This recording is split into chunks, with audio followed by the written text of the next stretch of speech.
Yes, hello guys, welcome to another video. Today we are going to be talking about how to get new talent as an agent. So how to sign your first player, we're going to be talking about that as an agent. So you see, most new agents fail because they think to get talent just come from just sitting home.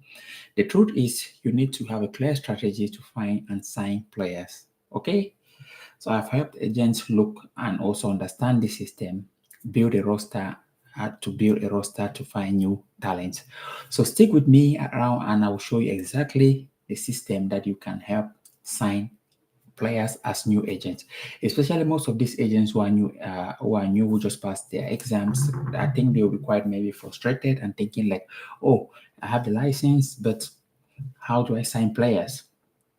So what is the problem? The problem that agent faced. Let's look at the problem that agent faced, and probably most of you guys who passed your the exams were expecting something different. But welcome to this business. But that's why I'm here to help you guys a lot with these things.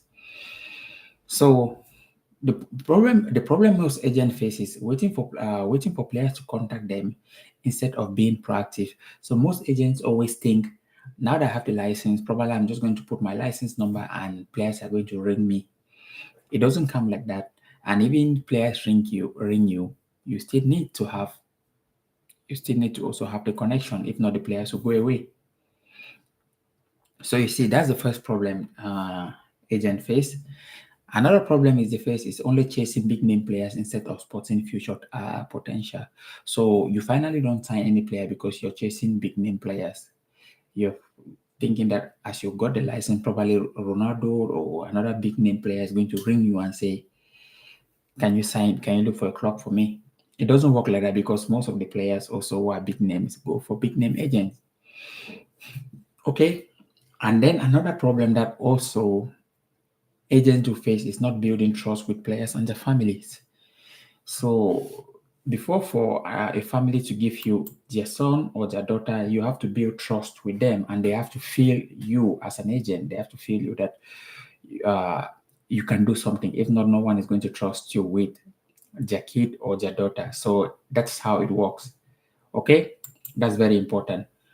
And then the next problem is also ignoring grassroots football academies and lower leagues.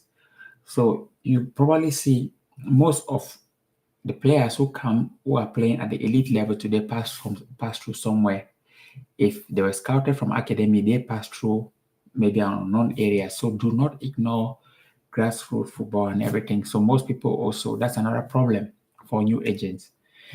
Then last problem that we can think of is not using social media and modern platform to discover players. I do that a lot with my Instagram because I have more than 100K followers on Instagram. So let's look at the solution, what you need to do. So get a pen and paper on what you need to do for this problem. So the first one the first problem was waiting for players to contact them instead of being proactive. So what do you need to do? What do you need to do in this case if to be proactive? You need to actively scout, attend local games. As I spoke last time that I signed a player for those who have been following this channel, just by using 10 minutes to go and watch a game, and I discovered a very important player that is now under my agency. So most of the time, go to tournament, watch academic games, and also be active. You're going to see a player that is interesting that you can take somewhere in future. So that's very important. Then the next thing I would say that we spoke about for the problem was not building trust with players and their families. So let's see, when approaching a player, for a player, when you sign a player, the family, most of the players, they have families, or every player has a family, or if not family, the people around them, that those people have to trust you to be able to let you work with their children, their son or whatsoever. So you need to always build that trust.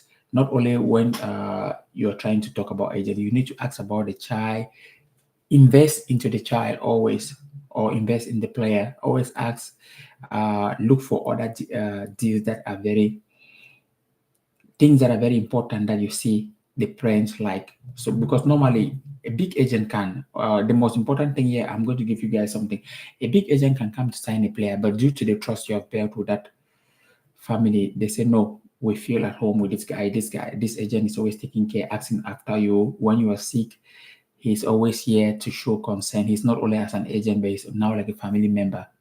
So when you build that trust, it's very hard for someone to break that trust because they feel like, no, they cannot let you down because you have built a lot with the family. Okay, so that's very important. For most of this is also very important because the industry is quite brutal. You might have a very good player on your hand, but you lose that player. So most agents who don't lose their players are not only big name players. I mean, not only big name. The thing is, if you build those who build a lot of trust with their players and families, it's always difficult to separate them for other agents to come and separate them. So that's it. So, and then the one we spoke of ignoring, the problem we spoke of ignoring grassroots football academy and lower leagues. Try to go watch games, leave your house, go watch games. It might be starts in your city, wherever you are. It might be the most lower league, but I tell you, everywhere in football, there are always hidden gems. What I mean, hidden gems are always talent. If you scout that talent, nurture him, look after him, advise his parents on giving them getting private trainings. From there, that player can be a good player. That from there, it's easy for you to take that player, manage that player, and send to a professional academy. Then the last one we spoke of, not using social media platform to discover players. So, well, if you have social media or if you don't have, it's very important also these days because the more we call it brand these days. Let's take for example like Instagram. Most players also get pulled from. Let's take for example if they know that they are going to have a lot of brand visibility, they prefer to choose that agent because they want more followers, they want more, they want to be noticed by more people. So if you're working with an agent that also is that an agent that knows how to do that for the player, it's an extra advantage. So you have to also start to learn how to use those kind of platforms to your advantage. Okay. And when you're using the platform, you can also see players that you can sign from there.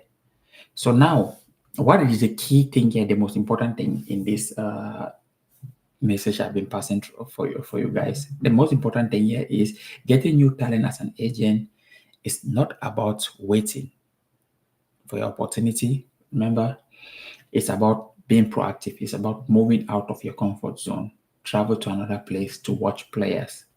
That is the message. That's the first thing. You take it step by step. Bring the players first to your industry. Then from there, you sign them to another industry. I mean, you sign them to teams. First, sign the players to your industry. Then next step, you can take them to teams. Okay, that's very important. Okay, that was all I had for you all today. So I hope you enjoyed this. It's been quite a while, so let's try to come back and help you guys on this building your career as an agent. Thanks to a lot. I've received a lot of messages from some of you guys. Some who told me they passed their FIFA license agent because of me. So I'm proud of you guys also. And some who said they are going into the industry. So you can always get tips from here and also learn how to network with the tips I'm giving you if you apply it very well, because I'm trying to, it's the things that I'm telling you, that things that I've put into practice. I go visit, for example, sporting directors.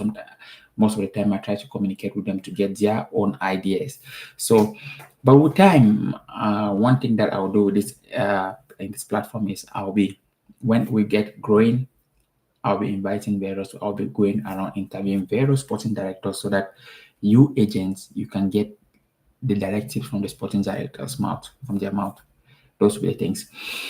Okay, so take care and have fun and enjoy. See you in the next video. Bye. Cheers.